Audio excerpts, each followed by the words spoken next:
Gotham Season 3, Episode 6, Follow the White Rabbit. Now, I gotta be honest, I'm kind of blown away by the ending of this episode because the last thing I expected was for Ted to still go on into yet another episode. Like, every time he's near them, he escapes. And it seems to be he escapes and somebody almost dies, or flat out does die in the case of his sister. So, it was pretty crazy going through this episode. He comes back, he's trying to torture Gordon, and it's like, I'm trying to show you the real you, and he's forcing him every time. It's like, make a choice. He saves the young boy at the beginning, which causes the newly married couple to basically dive bomb, off this overpass and kill themselves. Then he has to go through and he has to choose whether or not he's going to kill like this reporter guy or kill like a pediatrician. And in that situation, he doesn't choose either of them because in that case, it wasn't just, oh, I save one or save the other. I have to physically kill the other person with this gun in order to save the other person. And I thought they would save them, honestly, because all the cops end up showing up because they found Gordon because a random person was like, hey, I saw him go here, or one of the beat cops. So I thought that they would actually do it. I thought he'd stall or something. I felt like he didn't stall. He was just like, no. And I was like, he's not stalling a lot. And I thought for sure they'd find the power and be able to shut it all down and actually save them. But both of those guys end up dying right in front of him. And he's freaking out. He's like, I don't know, what to do here and stuff like that. And then we get to the ending. And I know I'm just jumping through his parts because there's some other stuff going on. But that stuff was insane. And then we get to the ending. And it was surprising. I was happy that it played out the way it did. I was very shocked by it. But I'm glad it wasn't the cliche way where it's like, oh, something happens and they both escape. Although, I think I mentioned this in my last review, I wouldn't have hated it if that did happen because the tension was definitely really great. Because it's like, I don't see how this is going to work. And then, even when they do the initial plan, which is kind of why I love that ending sequence the most, is because he actually had a plan where it's like, oh, I'll go in, I'll do, the normal thing. But he had Lee's fiance, he runs into him as he's leaving out to try to save them. He's like, you might be the only person I can actually help. And so he goes in, the dude gets a gun and everything, and they actually make it work. And it's like, alright, they're going to get out of this. And then Tej is like, oh, but before you got here, I went down and took all the bullets out of the gun.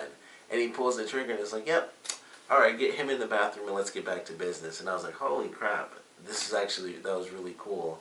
And then they have the scene where, like right after, Jim's like, I'm not going to make a choice. And he tries to flip it on Tej, which was really good because it worked for a little. And then Tej realized, oh, I'm supposed to be the one playing the game, not you. So he flips it. He's like, oh, you're trying to distract me. And he's like, that's really good. It was a great scene too because he was like actually crying and he was really mad. And then he's like, oh crap, he's messing with me. He's trying to get me to take him out so that they both live. And then he kind of regained his composure. It's like, all right, I gotta get back to my position and make him, force him to choose. So I love the way it all played out. I thought it was really well done. And then it changes from who do you love to who should I kill. And that was an interesting thing. Like, they cut it off at the end because Jim's like, about what I said and stuff like that. So they cut it off so it's kind of ambiguous as to what he was thinking in his head.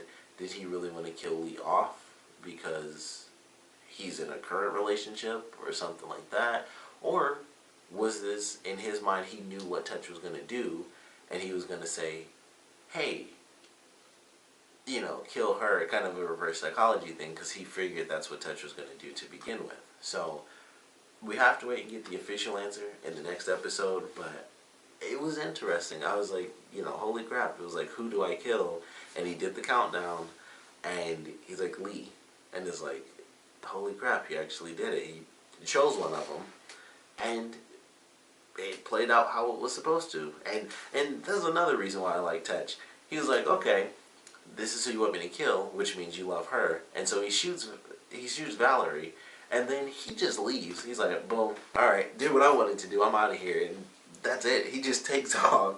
And so now he's going to be in the next episode again. I was like, holy crap, this dude just, he was very much, especially with all the rhyming, admittedly, I was very much looking at him as the Riddler, in this episode. It was really all rhymes. It wasn't exactly riddles or anything. Some of it was, like him, at the very end when he's like, go to an old friend, to find the end and stuff like that. So he kind of had a couple of, little riddles in there, with his rhymes.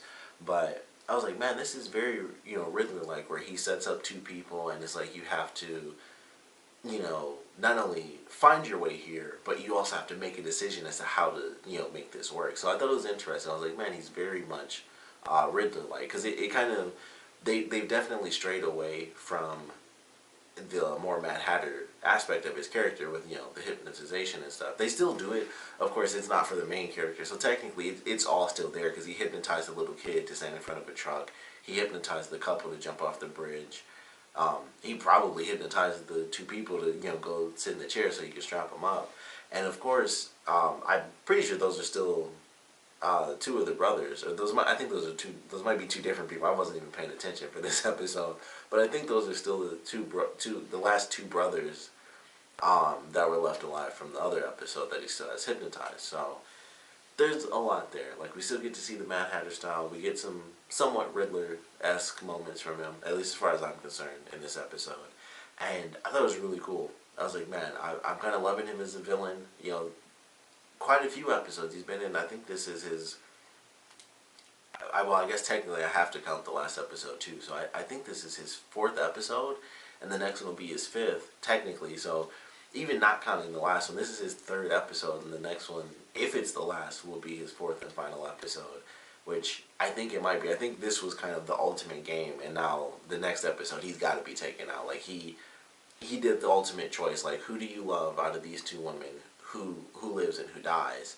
And it was also interesting because he technically didn't kill Valerie, probably because it's not like a cable network show. They couldn't show him, like, just shoot her in the head or something, so it had to be like he shoots her in the stomach. But even that surprised me, because I'm like, okay, something's gonna happen here. It's gonna do its TV thing where it's like, this is tension, and then somehow it works. They both escape, and it was like, nope, boom, and he shot her straight in the stomach. I was like, holy crap, it happened. And then, like I said, Tetch was like, all right, I'm out of here, and he takes off. So I'm very excited to see how they end up dealing with his character ultimately. We still have Barnes, who's infected with his sister's blood, Alice's blood. So we have like the little moment where he's freaking out because the guy just keeps repeating, I have a message for Jim Gordon. And so he squeezes, the chair. He still hasn't been caught just yet as having, kind of gone insane. But I think that might kick in this next episode. And then, of course, we have the other half of this episode, which is Penguin and Riddler. And I mentioned in the last episode, like, I wouldn't hate it if they ended up getting together. That would actually be kind of awesome. And they have a really cool relationship to begin with. Someone in my last review mentioned that this version of Penguin and Riddler are a lot like Harley Quinn and Poison Ivy, which I thought was actually a really great comparison. Like, that's actually very true. They're even closer. Or Penguin wants them to be closer, which I thought was great in the beginning of the episode, where he flat out says it, like he's in love, with Ed. And I was like, holy crap, like, that's really cool that it's not iffy. It's like, we know 100% that Penguin does actually want to be with Ed, because that's, he feels he's in love with him because he's just there for him. He's always helping him out, doing the best he can. So I was like, alright, they do that really early on in the episode. I was like, that's really great. They're going through, and of course, Eddie's nervous and stuff, or Penguin's nervous, so he doesn't end up saying it. And so he sets up the thing with the dinner, and he's like, alright, we'll have dinner, talk about something in a more private setting. So they're going to have their dinner, and then we cut to Ed picking out the wine. And I was curious when the episode started. I was like, okay, we got, we get our recaps and stuff, like this happened, that happened. And we had a scene where they show Miss Kringle, or Christine Kringle, I believe was her name. Kris Kringle is obviously the joke. But they showed that in the recap, and I was like, okay, that's interesting that they showed her. And then it went to Lee punching Ed, and I was like, okay, maybe that's the tie-in, is that, just in case people forgot who Christine was, that's why they showed Miss Kringle. It's like, okay, that's why they showed the scene of him asking her out, and then they cut to Lee. I was like, okay, maybe this will have something to do where they run into each other sometime during this episode.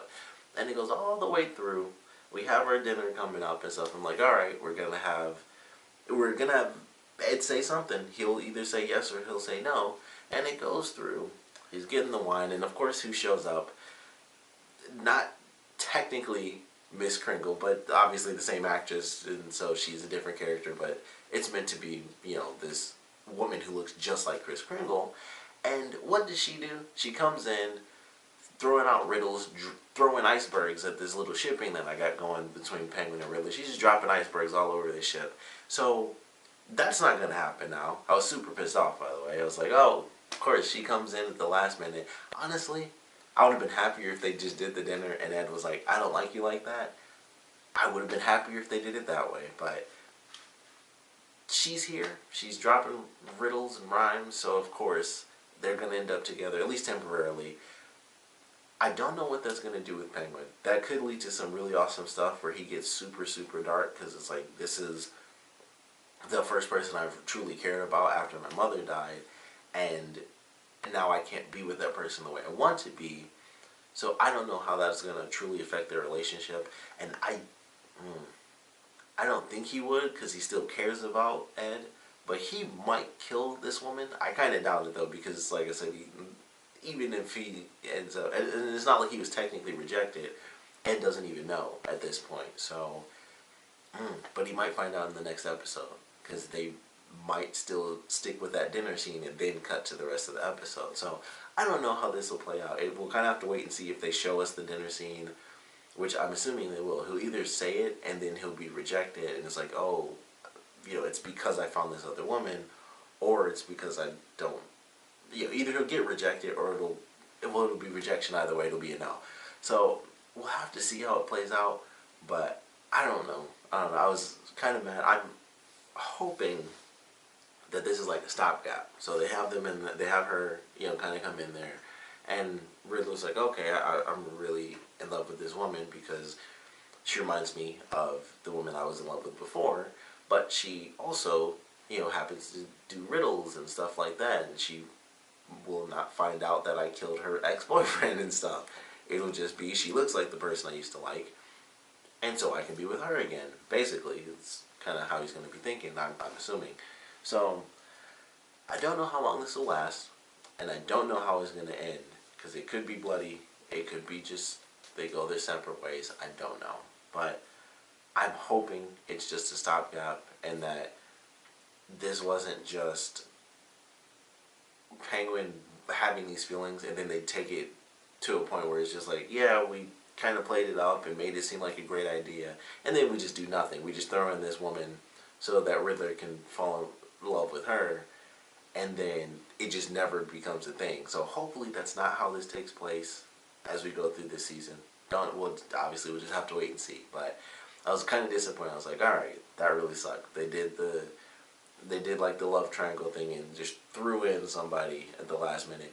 It does have a great effect though, because of course she does look like, Miss Kringle, and I'm pretty sure Penguin never even saw what she looked like. But obviously there's going to be some stuff there. She'll be around Penguin a lot if she is actually dating, Nigma. So we'll see how it all plays out. But I was a little disappointed. I'm not going to lie. I was kind of hoping that they would have it, Penguin would say it, and then they just end up together. Because you can't really tell as far as Ed, like what he's thinking, like if he has those feelings or if it's just we're great friends. It's hard to tell. Maybe he wants to keep the Harley Ivy style relationship where they're just great buddies, or he wants to take it further too, and they can be like, not a lot of people really get together in Gotham. Everybody's dying. There's like 2 people, but I can't think of them right now off the top of my head. Barbara Gordon, Batgirl, she ends up with the second Robin, whose name I'm totally drawing a blank on right now. But she ends up with him, or the third Robin, is the third Robin, whatever his name is, I can't even remember right now. But those are like the only 2 people in all of Batman I can think of that actually end up together. Everybody else, it either doesn't work or they die. Yeah, that's pretty much all. That's how that goes. That's Batman. So maybe it'll work out, maybe it won't. I don't know. But I did enjoy this episode. I love the stuff with Tej. I'm excited to see how they conclude his arc as a villain, and I'm very curious where we're gonna head to. Maybe, you know, they'll have Fish come back after they do the touch thing, and she'll have, you know, been 100% cured, but then she'll officially die maybe, or something like that. You know, Hugo Strange is of course with her, so he's technically still out there. They're both still out there alive, so they could easily, you know, bring them back in once this arc is finished. So there's, you know, a lot of potential there. Of course, we still have Butch. He's, you know, we get a little clue as to what's happening with him because they have the scene with Tabitha and Barbara, and she's like, you know, I have him, you know, in a safe house at this point. So at some point, I'm assuming Penguin will find out where he is. That'll lead to a huge battle between, you know, Penguin, Enigma, Tabitha, Barbara, and Butch. So that should be interesting. As a random side note, I love that scene with Tabitha and Barbara when Jim came in and he was just pissed off and he's like just throwing the bottles and like shooting stuff. I thought that was really funny because Barbara just like, especially when he threw the first one, she's just like, unnecessary. So I like that scene just to randomly throw that in. And she was real left up for just being like, yeah, I told him everything he wanted to know, even though he's had to have been all over the news, like, yeah, this dude hypnotized somebody and killed a bunch of people here and there. And she's just like, yeah, he wanted to know everything about you, and I told him everything. Whatever. So that, I don't know what her deal is. She's Barbara, I guess. You never know what's going to happen. But definitely a fun episode. Excited for the next one. Curious to see how they're going to end his arc, if it even ends. I don't know if he can. I feel like I said, with this having been like the ultimate thing, I feel like the next episode has to be his last one, because I don't know how they could do anything kind of more epic than the, you know, what he forced Jim to do in this episode. So I assume the next one's going to be the last, and then we still have the Barnes thing as a part, you know, of that arc as well. So there's just a lot of stuff that they still have to do, and I'm kind of excited for all of it. I think this has been a great, you know, start for this season. I'm excited to see where they take it. Of course, definitely let me know what you guys thought about this episode, though. So please comment below. Let me know your favorite parts, your least favorite parts. I want to know why you guys think Jim chose Vale over Lee, or did he choose Vale over Lee? Like I said, did he do the reverse psychology thing? Because he's like, I'm pretty sure I'll tell him to kill Lee, but he'll actually kill Vale because I actually care more about Lee. Or did he legitimately want Lee to get killed because he cares more about Valerie? Like, it's one or the other. So I want to know your predictions on that. I want to know what you guys think is going to happen with Ed and, you know, the Kringle clone. That's all I can think to call her. I'm pretty sure she did say her actual name, but I, of course, don't remember. She's just, you know, Miss Kringle at this point. So I don't know where you guys think that's headed. I also want to know, how the heck are they going to finish off Tetch? Is he going to die, or is he just going to get arrested? Because he's a great character. I'd hate to see him actually get 100%, they get rid of him 100% by killing him. But I don't know, as crazy as he is, he might not go down without a fight. It's really hard to say. He just might get taken out in the blaze of glory. But I want to know your predictions and expectations for all those different things. And of course, what you guys thought about this episode in general. So please comment below, let me know, and thanks for watching.